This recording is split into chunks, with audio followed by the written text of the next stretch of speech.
Oh, every time I see. Good days. This video, we will talk about measures of central tendency of group data. It's involved mean, median, and mood. Okay, magsimula tayo sa mean. It is the average of a given set of data in group data, pero dito ay magpo-focus lang tayo sa group data or formula ng mean, median, at mood sa group data. To find the mean of group data, use the formula where sigma, summation notation, sum of the items values, F for frequency or frequencies, and X class marks or midpoint, and N for total number of frequencies. Here are the steps in calculating the mean group data. First, get the total number of frequency. Second, get the class marks. Third, find the product of the frequency and the midpoint. And fourth, get the total of fx. And 5, solve for the mean using this formula. Let us now have an example. Kung mapapansin nyo, ito ay halimbawa ng frequency distribution table. Kaya siya tinawag na group data dahil ang mga numbers or mga values ay nakagrupo into classes at into frequency. Okay, let's solve the mean para mapadali ang ating paggawa. Kailangan nating sundan ang mga steps. First, i-add lang natin ang lahat ng frequency, therefore the value of n is 100. And then, the second steps, get the class marks o yun yung tinatawag nating midpoint. Ang gagawin natin ay ipag-add lang natin yung 95 plus 99, then divide 2. Then, yun lang ang gagawin natin sa mga susunod na numbers para makuha ang lahat ng class marks. Then, proceed tayo sa third steps. Find the product of the frequency in the midpoint. So, dahil magkatabi yung dalawang variable, automatic, ang gagamitin nating operation is multiplication. So, imo-multiply lang natin ang frequency at class marks. That is, 5 times 97 is 485. 11 times 92 is 1012. 17 times 87 is 1479. And 25 times 82 is 2050. 20 times 77 is 1540. 12 times 72 is 869. And 7 times 67 is 469. And last, 3 times 62 is 186. So, by partner lang ang ating pagmumultiply para makuha natin yung fx. Okay, dahil kompleto na natin ang column ng fx, proceed na tayo sa steps 4.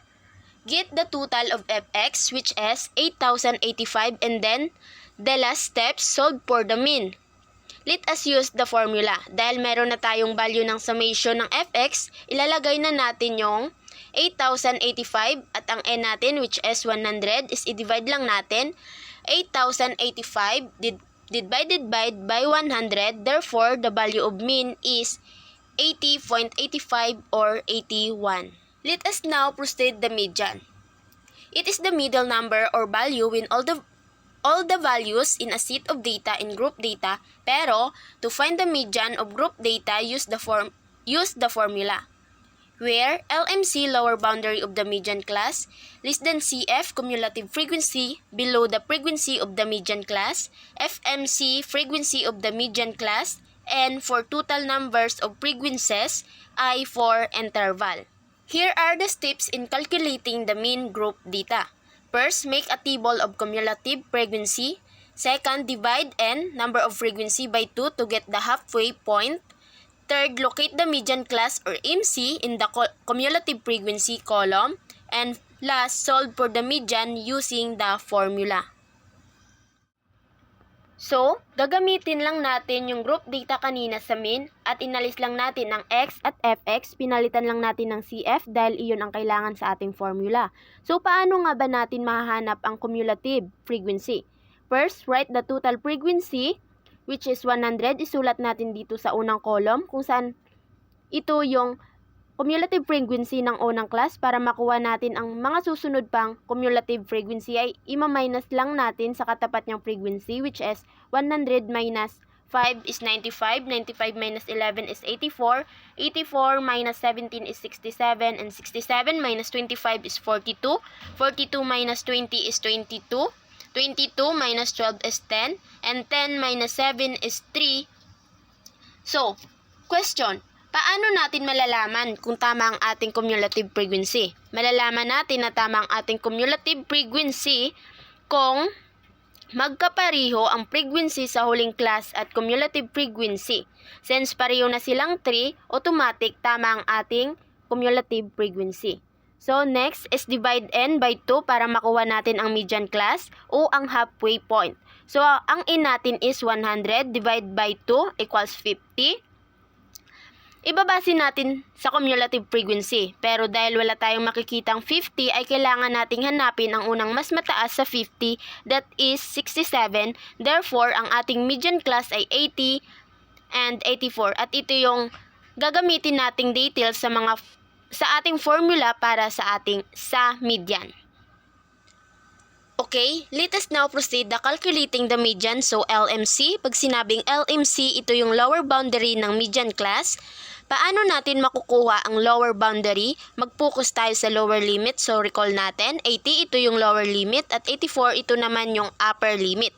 So, magpo-focus tayo sa lower limit, which is 80 para makuha natin yung lower boundary. Ay ima-minus lang natin ang 80 sa 0.5. So, 80 minus 0.5 is 79.5 and then sundan na natin ang ating formula. Plus 100 over 2 at kung mapapansin nyo ang ating CF ay 67 pero dahil less than CF ang ilalagay natin is minus 42, then frequency ng MC is 25, then multiply by 5, ito yung ating interval. Okay, unahin natin isolve ang nasa loob ng parentheses, which is 100 divided by 2 minus 42 over 25 multiply by 5. Bring down natin yung 79.5 plus 50 minus 42 over 25 multiply by 5 and 50 minus 42 is 8 over 25 multiply by 5. Then, isulat lang natin ulit yung 79.5 plus 8 divided by 25 equals 0.32 multiply by 5. Then, kopyahin ulit natin yung 79.5 plus 0.32 times 5 equals 1.6. Therefore, the value of median is 81.1. Okay, proceed na tayo sa mode.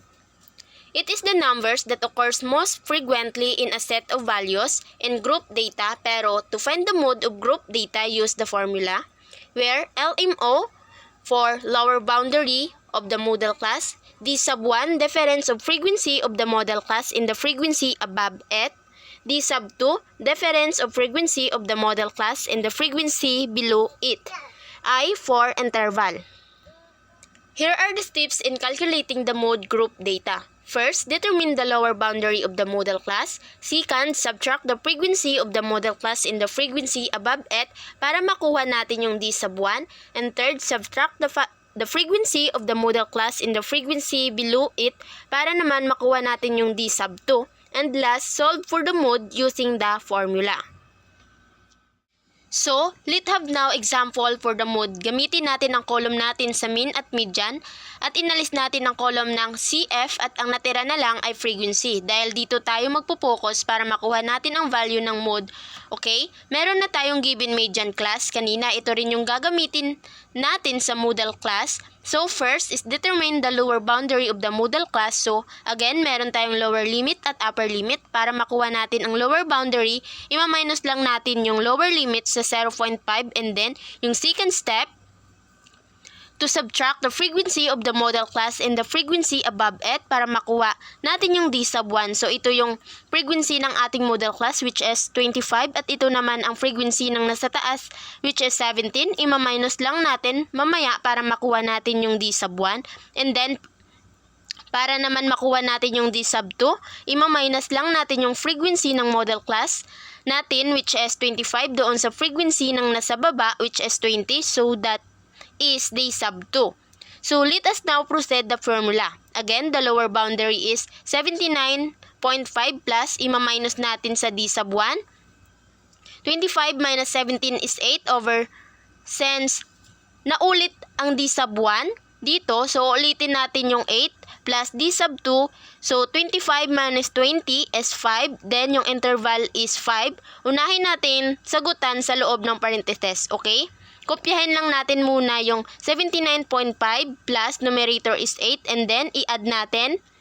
Yung 8 plus 5 is 13, multiply by 5, and then since meron pang laman ang parentheses, i-divide natin ang 8 sa 13, so 8 divided by 13 is 0.62, then i-multiply muna natin bago tayo mag-add. 0.62 times 5 is 3.1, and then i-add lang natin yung 79.5 plus 3.1, therefore the value of mode is 82.6.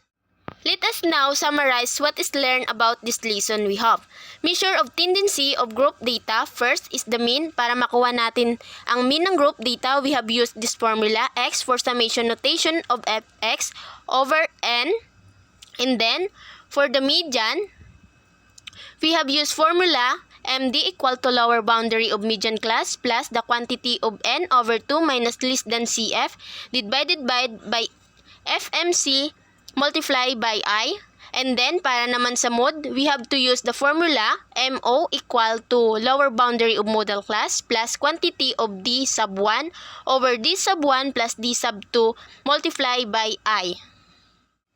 Thank you for watching. If you have questions or suggestions, feel free to comment below. Enjoy learning mathematics. God bless us all. 자꾸 가슴이 또